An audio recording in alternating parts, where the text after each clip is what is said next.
Deleting a shipping plan on Amazon FBA involves a few straightforward steps. Here's how to do it. Log into Seller Central. Access your Amazon Seller Central account using your credentials. Navigate to Shipping Queue. Go to the Inventory tab and select Manage FBA Shipments from the drop-down menu. This will take you to the shipping queue where all your shipping plans are listed. Find the shipping plan.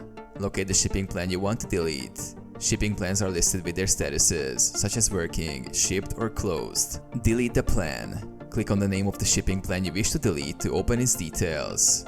If the plan is still in the working status, you will see an option to delete or cancel the plan. Click on the Delete or Cancel button. Confirm the deletion if prompted. Confirm deletion. Once you confirm, the shipping plan will be removed from your shipping queue. Note that you can only delete plans that have not yet been shipped. If items have already been sent, you cannot delete the plan. Verify deletion. Return to the shipping queue to ensure the plan has been successfully deleted.